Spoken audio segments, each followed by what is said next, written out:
The Power of Civilization, Woolwich Polytechnic School is full of interesting characters. The students who investigate this fantasy are members of an elite squad known as the Holy Ones. These are their stories.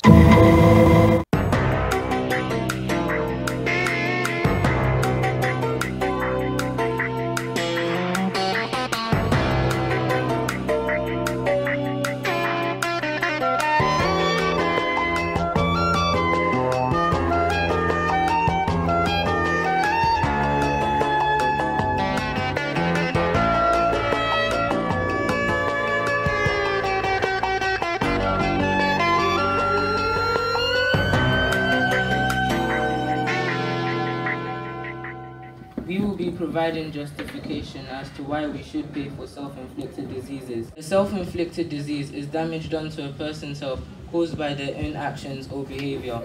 First of all, the NHS pay $3 billion per year from alcohol-related diseases. If we want austerity to end, we must cut our losses. People who take risks should accept the consequence. If you keep on smoking and drinking, you should accept the consequence of taking a liver transplant and paying for that. There are many adverts on bus stops and TV advertising as to why we shouldn't smoke or drink alcohol. Furthermore, children are taught in education why they shouldn't smoke or drink alcohol. Therefore, people who ignore medical warnings are not the most deserving of free medical care. 28% of cancer deaths are caused by smoking, and 86% of lung cancer are caused by smoking. It shows that smoking leads towards death in a quicker way. To add, if people realize that they have to pay for smoking or drinking related illnesses, it will make them reluctant to continue smoking or drinking alcohol. You can argue that people change, but there's just as much chance that they will go back to their old ways. Smoking and drinking is very addictive. Finally, charging people may defeat the purpose of the NHS, but hospitals are already understaffed and underpaid. Should they have to treat diseases that they have already warned people about? Care services is a system in the UK that provides free healthcare for taxpayers. It's originally founded in 1990 to receive the same standards of healthcare regardless of their financial standings, and its service that has always worked well since it launched. However, recently there has been much debate over whether the free healthcare system is going to continue to work, and issues such as a loss of money and a lack of staff in the NHS means that critically ill patients are often being treated fast, even though one of the main reasons for this is because high numbers of problems caused due to drinking, obesity, smoking and other self-inflicted injuries.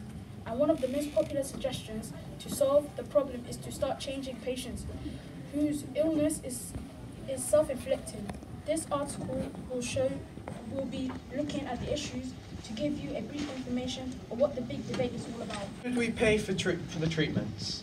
In our opinion, the taxpayers should pay for their self. One reason is that the NHS would be able to pay off any debts, and this would lead to a higher quality of treatment. Smokers cost the NHS $2 billion to $6 billion annually. Cuts of 800 million between 2010 and 12 for the NHS. Cuts towards the NHS when we pay off the debt. We can then afford to have cheaper, free healthcare for the people. Half of us thought that less than 2,500 gastric bans were carried out. However, the reality is that they were more than 50,000, costing the NHS over 25 million. Liver transplants were estimated to cost 12,000, but they now cost 70,000 for surgery. 1.4 million people use the NHS drug at a cost of 136 billion a year. You started it yourself. No one forced you to do self-inflicted diseases, for instance. When you smoke, you did that, no one else. When you drink, you caused that, and no one else did. It's alcohol and irresponsible drinkers or alcohol abusers. They cause that. That changes your lifestyle as well as the others around you if you get sick. It is unfair that their medical treatment should be of diminished quality because the minority who endanger themselves willingly. Good morning. Me and Amapi are going to discuss why we should pay for self-inflicted diseases. For one, some self-inflicted diseases such as smoking and drinking could start because of emotional pressure. This could be as a result to a death from a loved one, and could cause some people to start eating, smoking, drinking, or taking drugs for relief. In addition, this could be due to peer pressure. So for example, one of your friends or someone you admire is smoking. You could be encouraged to be more like them, to start smoking as well. Also, someone who could be your idol. So for example, George Best, who drank and eventually died. You'd want to be like them and drink too. You could also be forced into a self-inflicted disease by being bullied. Physical aspects could include the fact that children could start having a self-inflicted disease because of maybe bad parenting, such as being fed too much. If we pay for people with self-inflicted diseases, there could be an increase in the quality of life, as if they are young, as in their 30s, 40s, 20s, or even 50s, they could help and work to produce things. Also, the NHS is funded by taxes, and the alcoholic people and the people that smoke are heavily taxed for the products they buy. Also, smoking is an addiction, so if you are caught in your early stages, the NHS should pay for it so that you can be treated early. Also, it has been said that it's immoral to refuse other people so everyone's human, so everyone should have the same opportunity. And also obesity is also caused by junk food, and junk food is also heavily taxed. So the tax also goes to the NHS. To conclude, we believe that we don't know the roots of these people, of how these people started with these diseases, and we should pay at least 50% of the money that is used to treat them. Thank you for listening. Hello, good morning gentlemen, and welcome to our presentation about self-inflicted illnesses. We will be talking about whether or not the NHS should treat self-inflicted illnesses. We would like to say that we believe the NHS should treat self-inflicted illnesses and pay. But do you know what self-inflicted means? Self-inflicted means when an individual causes something to themselves. For example, when you smoke and you cause lung cancer. So you're probably thinking, why would you kill someone who caused it for themselves? It's because they have a right to live, and they should choose to make their own choices when they're mature enough. If they wish to smoke, then we shouldn't have an opinion about them, and we shouldn't try to control them. We should just allow them to do what they want. Another reason why we should cure self-inflicted illnesses is because not everyone does it on purpose. People might have a loss of family, and the only way to help them from their suffering, for example, is to do things like smoking and drinking. Also, people might need to help themselves with stress, and they might have an addiction for smoking and alcohol and other self-inflicted harms. Another example of self-inflicted harms is doing extreme sports such as skydiving, rock climbing and cliff diving. People do these things for fun, not to harm themselves purposely. As you can see, having fun, as would most of us if we would do an activity like this. Enjoying your life is important for an individual, as it helps promote a positive mindset. These activities can also help build new friendships, help someone step forward in their journey to their dream job, and can also help improve one's fitness. People may be influenced by family members or smoking and other drugs. And also, if our mother drinks or smokes whilst pregnant, the offspring may develop a disease because of it. Also, people can get the disease from passive smoking. Someone died from mesothelioma from working with asbestos, and the NHS refused to treat him. Thank you for listening. First of all, before you clap, does anyone have any question about self-inflicted illnesses? Whether we should pay for self-inflicted diseases.